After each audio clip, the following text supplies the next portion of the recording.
6 species in genus Triticum, wheat. Triticum, a world of wheat.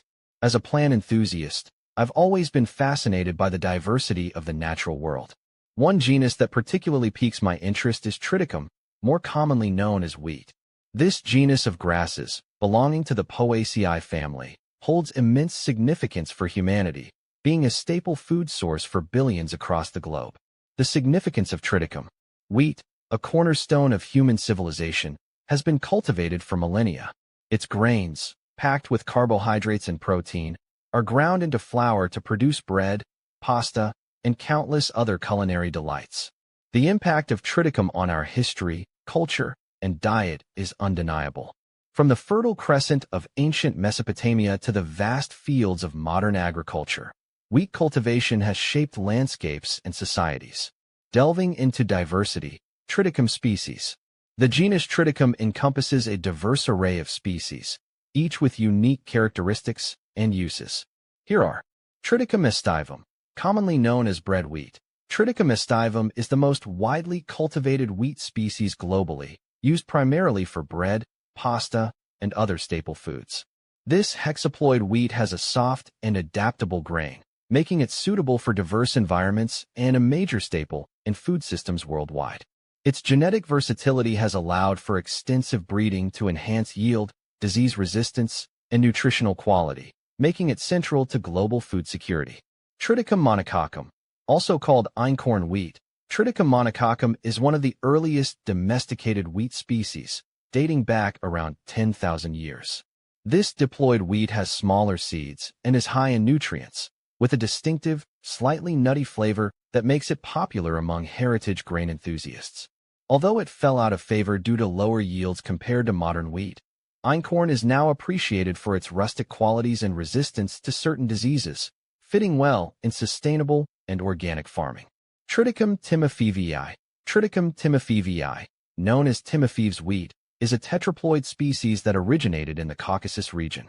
It is adapted to more marginal environments and is primarily used in regions where resilience against drought and disease is necessary. Timophevii wheat has a more limited role in human consumption compared to other species, but it holds value in breeding programs for its genetic traits, which contribute to crop resilience and sustainability. Triticum turgidum. This tetraploid species, which includes durum wheat, T. turgidum subsp. durum, is most famous for its use in pasta and couscous. Known for its hard texture and high protein content, Triticum turgidum thrives in dry, warm climates and has been a staple in Mediterranean and Middle Eastern diets for centuries. Durum wheat's unique characteristics make it ideal for pasta production and artisanal bread, contributing significantly to global culinary traditions. Triticum urartu.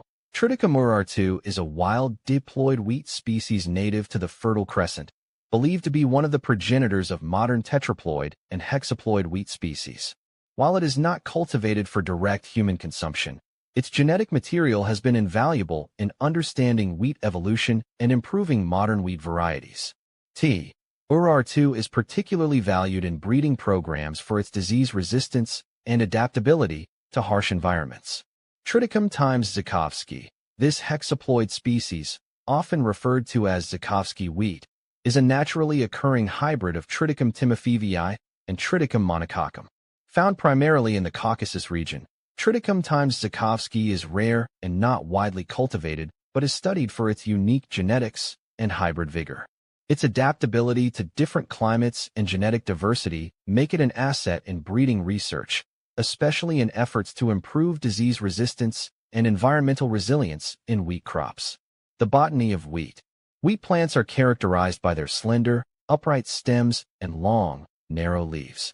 The flowers are arranged in spikelets, which form a dense spike at the tip of the stem. Each spikelet contains several florets, which develop into the wheat kernels we consume. FAQs. Is cream of wheat healthy? Cream of wheat has been a staple in my breakfast routine for years. I love that it's a blank canvas for flavors. Sometimes I go sweet with berries and a drizzle of maple syrup, and other days I keep it savory with chopped veggies and a sprinkle of cheese. It definitely keeps me feeling full until lunchtime, which is a must for my busy mornings.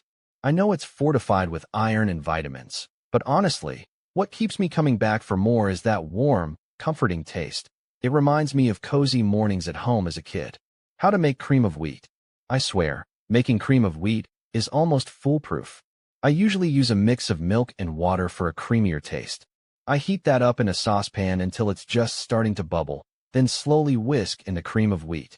It's so important to keep whisking to avoid lumps. After a couple of minutes, it thickens up perfectly. Then, it's time for the fun part, toppings. My go-to is usually a handful of berries and a drizzle of honey, but sometimes I'll go all out with brown sugar, cinnamon, and chopped nuts for a decadent treat. Is bulgur wheat gluten-free? Sadly, bulgur wheat is not gluten-free. It's actually made from whole wheat grains, so for anyone with gluten sensitivities or celiac disease, it's definitely a no-go. That was a tough lesson to learn early in my gluten-free journey, since I really enjoy the nutty flavor and chewy texture. Luckily, there are plenty of great gluten-free alternatives like quinoa or buckwheat that provide a similar satisfying bite. Is sushi wheat-free? Sushi can be tricky. The main ingredients themselves, rice, fish, seaweed, are naturally gluten-free. However, that's where things get complicated. Soy sauce almost always contains wheat, which rules out most sushi rolls. Imitation crab can sometimes have hidden wheat ingredients too. Plus, there's the potential for cross-contamination in a busy sushi restaurant. I've learned it's always best to talk to my server or even the sushi chef directly. There are often a few safe options like sashimi, and some places have dedicated gluten-free soy sauce and preparation areas. When to plant winter wheat. Unfortunately, I can't give you super specific advice on when to plant winter wheat since the ideal time varies depending on your location's climate. It's all about striking a balance. You need to plant late enough that the wheat won't start growing heavily before winter arrives, but early enough that the plants have time to establish good roots before the ground freezes. Your best bet would be to check with your local agricultural extension service or a nearby farmer specializing in wheat.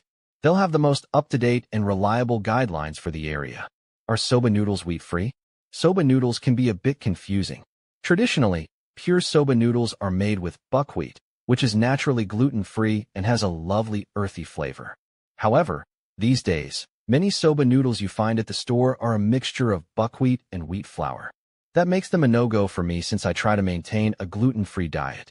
Luckily, there are brands that specialize in 100% buckwheat soba, often advertised as Jawari soba. I usually find these in the international food aisle of my grocery store or at a local Asian market. Is it illegal to grow wheat at home? In most places, it's perfectly legal to grow wheat at home for your own personal use. It's a fun and satisfying way to connect to your food. However, there can be some restrictions if you want to sell or distribute the wheat you've grown, especially in larger quantities. Regulations can differ by country and even by region. So if you're interested in growing wheat for anything beyond your own pantry, it's a good idea to check with your local agricultural authority to be sure you're following the rules. When to harvest wheat. Knowing when to harvest wheat is a bit of an art form I'm still trying to perfect myself. You want the kernels to be fully mature and hard. If you squeeze them, they shouldn't have that milky softness when they're still developing. The whole stalk should have turned a golden brown color, and the leaves should be dry. I like to test a few kernels by biting them. If they're nice and crunchy, it's usually a good sign they're ready to harvest. Do deer eat wheat? Deer absolutely love wheat. They find it super tasty, especially young, tender shoots. I've even seen them munching on the mature seed heads when other food sources get scarce. If you're trying to grow wheat in an area with a lot of deer, it can definitely be a challenge. They're determined little critters and can quickly decimate a crop if you're not careful. What is wheat color? Wheat color is a soft, warm shade of yellow. It's inspired by the golden color of ripe wheat fields just before harvest. Imagine the color of freshly baked bread with just a touch of sunshine. That's the essence of wheat. It's a cozy and inviting color that makes me think of natural textures and a comforting, rustic feel. What does wheat symbolize? Wheat holds a lot of powerful symbolism across different cultures. For me, it primarily represents nourishment and abundance. It's one of the oldest cultivated crops, a staple food for so many people around the world. That makes it a symbol of sustenance and the foundation of life.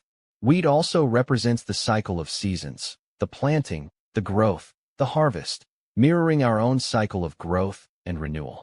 I find that symbolism really comforting in a way.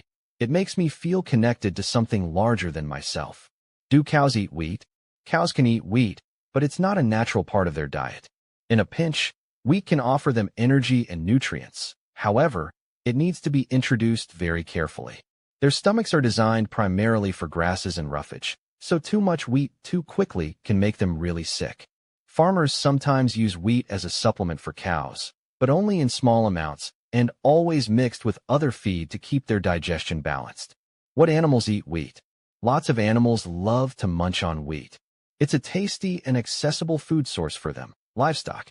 Animals like cattle, sheep, goats, and chickens often have wheat included in their feed mixes. Birds.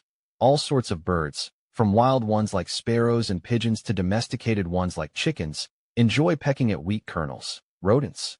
Rats, mice, and other rodents will happily snack on wheat if they can find it.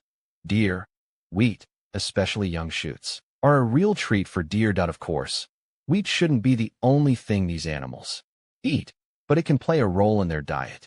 The future of Triticum. As the global population continues to grow, the demand for wheat is expected to increase.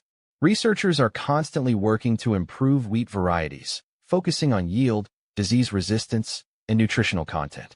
Genetic modification and traditional breeding techniques are being employed to develop wheat that can thrive in challenging environments and contribute to global food security. The story of Triticum is one of resilience, adaptability, and enduring importance. As we continue to depend on this remarkable genus for sustenance, it is crucial to understand its diversity, appreciate its history, and support its sustainable cultivation.